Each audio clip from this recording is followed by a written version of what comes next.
Hello, this is part 3 of my DVD collection video where I'm going to be talking about my favorite horror films that came out in the 1980s. But if you haven't already, go check out parts 1 and 2 of this video. Now, the first movie that I want to talk about in this part of the video is The Deadly Spawn. Now, The Deadly Spawn came out in 1983, and this film is kind of like a tribute to a lot of the B-movies that came out in the 1950s. Basically, this is about this meteor that lands, and these alien creatures come out of the meteor and start eating people. But The Deadly Spawn is a really fun movie, and if you haven't seen this, I definitely recommend it. The next movie I want to talk about is a 1983 slasher film called Curtains, which is a very underrated movie in my opinion. Now, I actually want to give a little shout out to my friend Mark Allen Gunnels, who is an author, and he actually recommended this movie to me. But Curtains is a very good movie, and a very creepy movie as well. Now, I have Curtains on this DVD set right here that comes with 15 horror films, and I kind of like these like 15 horror packs that you could find these at like Walmart or Target or places like that. But Curtains is a very good movie, and once again, I highly recommend it. The next movie I want to talk about is Psycho 2, which of course is the sequel to the classic Alfred Hitchcock film, which was based on the Robert Bloch novel of the same name. Now, the original Psycho is a movie that really did not need sequels, but here you have a sequel to Psycho coming out almost 20 years after the first one, actually a little over 20 years after the first one, and really this movie, for all intents and purposes, should have sucked. But it really didn't. This is an excellent movie. Like, I love the hell out of Psycho 2. And this is actually a very psychological film, and it's really about Norman Bates trying to put his life back together again, but now another series of murders start happening at Bates Motel, and that's all I want to say about the plotline of this movie. But once again, Psycho 2 is an awesome film. The next movie I want to talk about is Twilight Zone the movie, which came out in 1983, and this of course is based on the TV series The Twilight Zone, which was created by Rod Serling. Now, this movie was tragically Vic Morrow's final film. Him and two child actors were tragically killed during the filming of what was going to be the final scene of the first segment of the movie, and I know John Landis was sued because of that, and probably should have went to jail because of that, but that's a whole, that's like an entirely, I'm not even gonna touch on that. But I know after this movie, John Landis's career really wasn't the same since this. Now, Twilight Zone the movie is of course an anthology film. It's 4 stories in one, 5 if you count the opening sequence of this movie, which was really just kind of a prologue. Now, the first segment of this movie was written and directed by John Landis, and it's the one with Vic Morrow in it.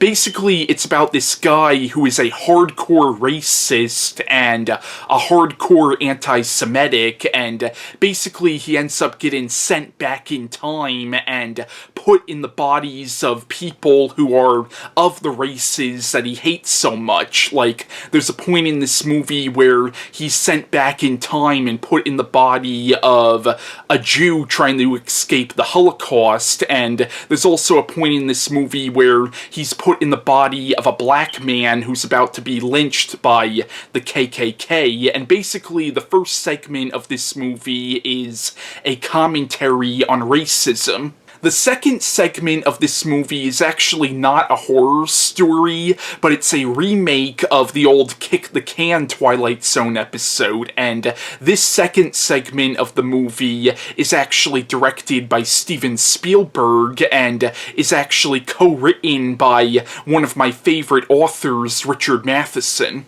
The third segment in this movie is directed by Joe Dante and is also written by Richard Matheson, and it's a very loose remake of the Twilight Zone episode It's a Good Life, and the best way I can describe the third segment of this movie is think Looney Tunes, but if Looney Tunes was a horror movie. And I remember I first saw this movie when I was a little kid, and the third segment of this movie really kind of freaked me out, especially the scene where the guy pulls the rabbit out of his hat, and it's like this monster rabbit. That just freaked the shit out of the 10-year-old me watching this on TV. The fourth segment of this movie is directed by George Miller and is also written by Richard Matheson, but the fourth segment of this movie is actually an adaptation of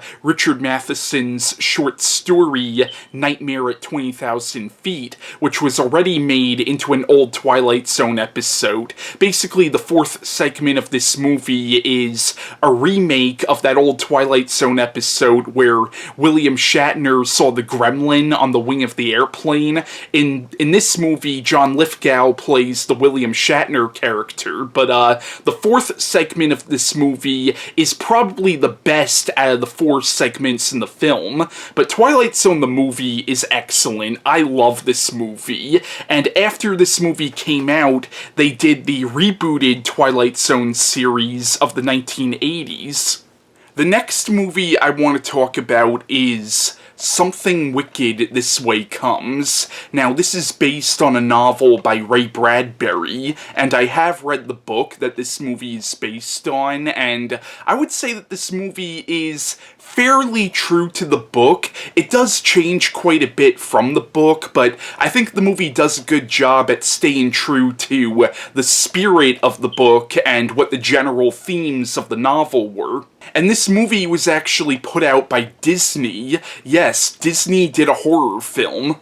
Now, Something Wicked This Way Comes is a coming-of-age movie mixed in with a horror fantasy film. Basically, it's about these two boys from this small town, and the carnival comes into town, but it comes in during October, which is very uncommon, and it turns out that this carnival is run by this man named Mr. Dark, who may or may not be the devil himself. And Jonathan Pryce, who plays Mr. Dark in this movie, is so freaking creepy as the character of Mr. Dark, and Something Wicked This Way Comes is a really creepy horror film, but it's also a very moving coming-of-age film as well. So I highly recommend Something Wicked This Way Comes, and I also recommend the book that this movie is based on. The next movie I want to talk about is Combat Shock, which is a trauma film, and this is such a depressing and brutally nihilistic film. Basically, it's about this Vietnam veteran who was traumatized because of his experiences in Vietnam, and pretty much the whole movie is set over the course of one day, and he's trying to save his family from poverty, but basically things just go from bad to worse for this guy, and it's really freaking depressing and really kind of heartbreaking, but also very nihilistic. Like, this is a brutally nihilistic film. The next movie I want to talk about is C.H.U.D, and basically this is about this chemical that gets into the sewers of Manhattan, and it mutates all these homeless people into these mutant creatures. But C.H.U.D is a really good movie. Now, there was actually a sequel to this movie, but the sequel that was made to this movie was one of those in-name only sequels, and it was nowhere near as good as the first film. But if you haven't seen C.H.U.D, I would definitely recommend it. The next movie I want to talk about is Centipede Horror. Now, this is an Asian film. I'm not sure exactly which country in Asia this movie came out in, but basically this movie is about an evil wizard who puts spells on people that causes these centipedes to kill them. In the movie, it's called the Centipede Curse. And I know the premise might sound ridiculous, but it's actually a really good movie. And the movie follows this guy whose sister was killed by this evil wizard, and throughout the film he's trying to figure out exactly what happened to his sister, but then he ends up becoming a target for this wizard. But Centipede Horror is a really good movie, but a really nasty movie too, because they actually used real centipedes for this movie, and it's really freaking creepy, and I cannot even imagine what the actors in this movie must have gone through to, like, have all those centipedes on them. And there's scenes in this movie where you see centipedes coming out of people's mouths. It's like, those actors are definitely real troopers. The next movie I want to talk about is Children of the Corn. Now, this is based on a short story by Stephen King, which was published in Stephen King's collection, Night Shift. Now, Children of the Corn is about this couple who drives into this small town in Nebraska, and in the town it turns out that all the children murdered their parents, and it turns out all these children worship this demon called He Who Walks Behind the Rose. Now, I know some people don't like Children of the Corn, and I can kinda understand why some people wouldn't like this. Like, in the movie there are these two good children who, those two characters are really annoying, but other than that though, I've always enjoyed Children of the Corn, and maybe a lot of my enjoyment for this movie is nostalgia, because I first saw this movie when I was 12 years old, and I used to watch this movie all the time when I was like 12 and 13 years old. So I do have a lot of nostalgia for this movie, which could be the reason why I forgive the movie for a lot of its faults. Now, this movie actually had a couple of sequels made to it. Now, I've only seen a few of the sequels, but I can honestly say that the sequels to this movie are pretty bad, and apparently Stephen King is actually pretty embarrassed about all the sequels that were made to this film.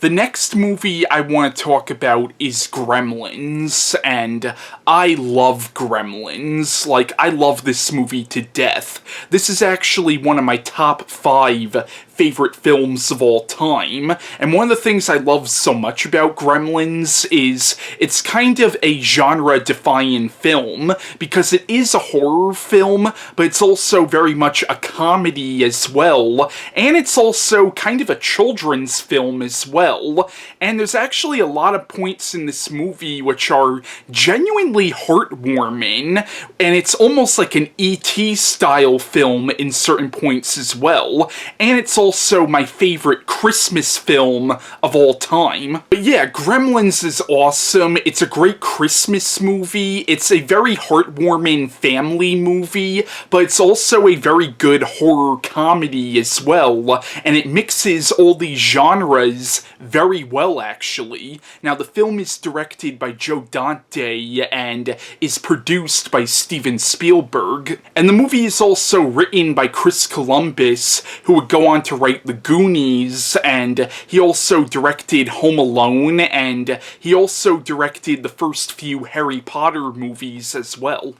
The next movie I want to talk about is Dreamscape, which is co-written and directed by Joseph Rubin, who would go on to direct films like The Stepfather and The Good Son and The Forgotten. Now, Dreamscape is about this program where they hook these psychics up to these machines, and it actually gives these psychics the ability to enter people's dreams. And what happens in the movie is it turns out that there's this group of people who want to assassinate the president, so they send this psychopath into the dreams of the president to kill him, and now Dennis Quaid's character has to stop this psychopath and save the President of the United States. Dreamscape is a freaking awesome movie, and it actually has a lot of similarities to A Nightmare on Elm Street, and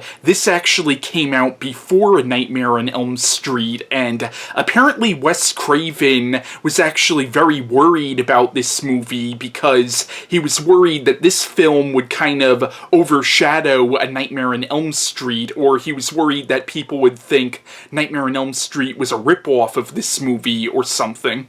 But apparently Wes Craven wrote the script for A Nightmare on Elm Street way before this movie came out.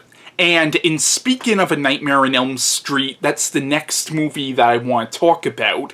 Now, A Nightmare on Elm Street is one of my top 10 favorite films of all time, and I also think it's Wes Craven's best movie. And this movie also introduced the character of Freddy Krueger, who would go on to become a horror movie icon. Now, the plot of A Nightmare on Elm Street is it's about this teenaged girl who is having these nightmares about this man, and it turns out that her friends are also having the same dreams that she has been having, and in the beginning of the film, one of her friends ends up getting killed, and it turns out that their dreams can actually kill them, and eventually in the movie she finds out that this man going after her in her dreams is actually the ghost of a dead child murderer named Freddy Krueger. Now, A Nightmare on Elm Street is a brilliant movie, and the film does have a lot of elements of slasher films that came before it, but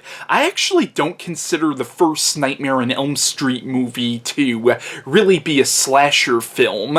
To me, this is more of a supernatural ghost film that happens to have slasher movie elements. The sequels, I would definitely say, were slasher films, but the first Nightmare on Elm Street movie, I think, is a much more psychological and creepy film than people give it credit for, and I also think it's a lot smarter than a lot of people give it credit for as well. The next movie I want to talk about is the sequel to A Nightmare on Elm Street, A Nightmare on Elm Street Part 2, Freddys Revenge, which a lot of people don't like, but I love this one. And this one is also a much smarter movie than people give it credit for, and it's actually kind of a subversive film as well. Now, a lot of people have called this the gay Nightmare on Elm Street movie because there are a lot of gay undertones in this film, and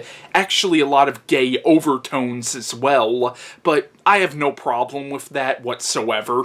Now, the film is about this young man named Jesse who ends up getting possessed by the spirit of Freddy Krueger, so it's also kind of a possession movie as well. Now, I know the actor who played Jesse in this movie, Mark Patton, is actually gay, and I think the writer of this movie is actually gay as well. I could be wrong on that, I'm not sure, but apparently this movie, in this film, Freddy Krueger is supposed to be more of a metaphor for the main character's sexuality. But yeah, I love A Nightmare on Elm Street Part 2. I know a lot of people hate it, but I love this one. The next movie I want to talk about is yet another Nightmare on Elm Street movie, and that is A Nightmare on Elm Street 3 Dream Warriors, which came out in 1987, and this is considered by many Nightmare on Elm Street fans to be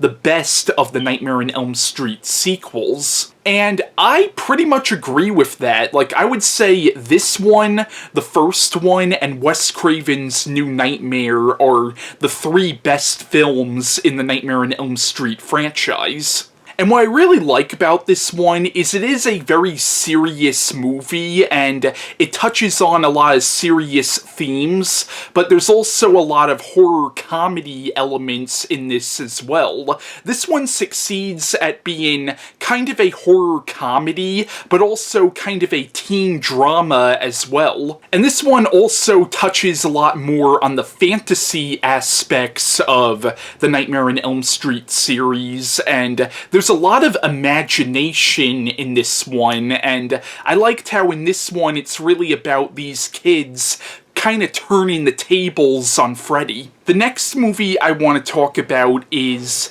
A Nightmare on Elm Street 4, The Dream Master, which I love this one as well. This one, I would say, is much more of a fantasy/action film than a full-fledged horror film, but I still love the hell out of this one. And this one kind of picks up where Nightmare on Elm Street 3 left off. Like, it continues with a lot of the same characters, but adds a new character, the character of Alice, who is probably my favorite Nightmare on Elm Street protagonist, but Nightmare on Elm Street 4, The Dream Master is freaking awesome. The next movie I want to talk about is yet another Nightmare on Elm Street movie, and that is A Nightmare on Elm Street 5, The Dream Child, which I have both on VHS and I have it on DVD as well. Now, The Dream Child, everybody hates this movie. Like, a lot of people say this is the worst of the Nightmare on Elm Street series. Like, I would say this and Freddy's Dead and the second Nightmare on Elm Street movie are the Nightmare on Elm Street films that everybody craps on, but I love Nightmare 5. I can't say I like it as much as the first four films in this series, but I still like this one a lot. And I have all the Nightmare on Elm Street movies on this box set here called the Nightmare on Elm Street Collection, and I would say next to Friday the 13th, A Nightmare on Elm Street is probably my favorite horror franchise, and I would say in general, I think the Nightmare on Elm Street series is a much smarter series than people give it credit for, and I think has a lot more imagination than your typical slasher film series. The next movie I want to talk about is a film that a lot of people might say is not a horror film, but I actually do consider this to at least have horror elements, and that is The Terminator. And yes, I do actually consider the first Terminator movie to, at the very least, be a science fiction film with horror movie elements in it, but I do think the first Terminator film definitely has some horror elements in it, so I would actually call the first Terminator movie a horror film. Now, I don't consider the sequels to be horror. The sequels are definitely more sci-fi action. The first one, though, I consider to be sci-fi horror. But regardless of whether or not you consider The Terminator to be a horror film, The Terminator is an excellent movie and is definitely one of the best science fiction films to come out in the 1980s, and really one of the best science fiction films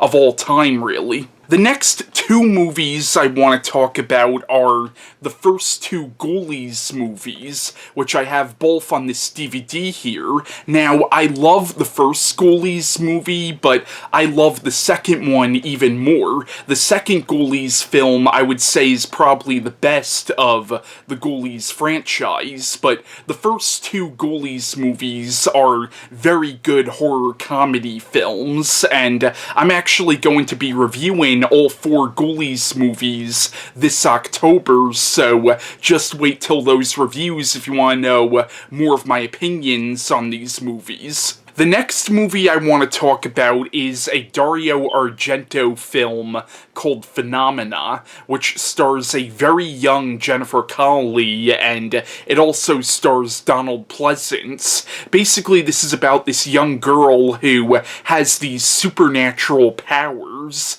She can basically control insects, and she can kind of talk to insects as well, and it turns out that there's this killer on the loose, and she basically ends up using her powers to try to find this killer. It would make a little more sense if you actually see the movie, but Phenomena is a really good film.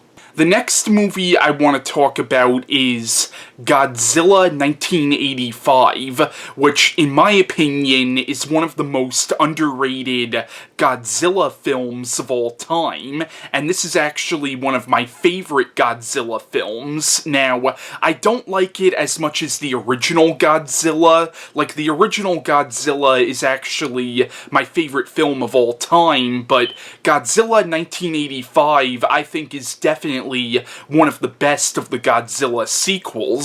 Now, Godzilla 1985 is the American version of the Godzilla film The Return of Godzilla, which was released in Japan in 1984.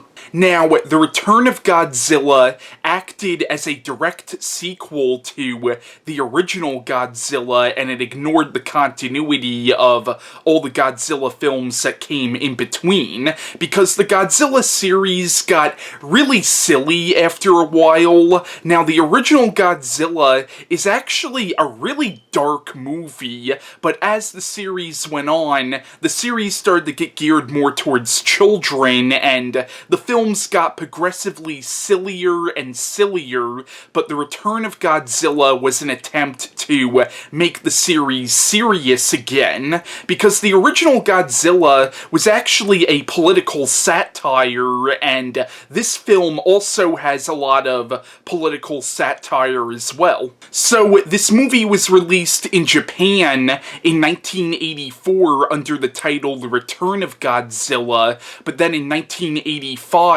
Roger Corman's company, New World Pictures, acquired the rights to the movie, and they released it here in the States under the title Godzilla 1985. However, when they released it here in America, they re-edited the whole movie and added scenes which weren't in the original Japanese version. They basically did the same thing for this movie that they did for the original Godzilla, because the original Godzilla has 2 versions as well, so this movie has 2 different versions of it. Now, I really grew up on Godzilla 1985. This was actually, it wasn't my first Godzilla movie. My first Godzilla movie was actually King Kong vs. Godzilla, but this was the second Godzilla movie I ever saw, so I have a lot of nostalgia for this movie. Now, I've seen both versions of the film, but honestly, Godzilla 1985, the American cut, is the version that I grew up with, so this is the version that I personally prefer. I know the original Japanese version is technically better, but for some reason it just doesn't feel right when I watch the original Japanese version, because I grew up with Godzilla 1985. So this is one of the few Godzilla movies where I actually do prefer the American cut, and it's the exact opposite with me for the original one, because I also grew up with Godzilla King of the Monsters, which was the American version of the original Godzilla, but after I saw the original Japanese edit of that, now I can never watch Godzilla King of the Monsters. Now, Godzilla 1985 is actually a very political movie. Basically, the film is pretty much a satire on the nuclear arms race that was going on between the United States and the Soviet Union during this time, just like the original Godzilla was kind of a satire or a metaphor for Hiroshima. Now, the plot of Godzilla 1985, or The Return of Godzilla, is basically Godzilla has returned, and the Japanese government are the first to find out about this, and they want to keep it a secret at first from the people of Japan, because they realize that the news of Godzilla returning would just send the country into a panic. But what happens in the movie is Godzilla destroys a Russian submarine, and the Russians blame this on the United States, so now there's the possibility of World War III breaking out, so the Japanese government then reveals that Godzilla is back, and it was in fact Godzilla that destroyed this nuclear submarine. But what I liked about Godzilla 1985 is it really shows you how the governments, how all these different governments of the world react to Godzilla returning, and it really is kind of a realistic portrait of how people would react to a giant monster showing up. Now, I have Godzilla 1985 on VHS, and I also have the original Japanese version on DVD. Now, this movie has not officially been released on DVD here in the United States yet. Apparently they are planning on releasing the Japanese version on DVD at some point in the future, but to the best of my knowledge, I don't think there are any plans of releasing Godzilla 1985 on DVD here in the States, which I definitely think is a shame, because I do think this is a Godzilla movie that more people need to check out. But at least from what I heard, apparently the Japanese version is going to come out here in the States. Now, I'm going to end this video off here and continue with a part 4.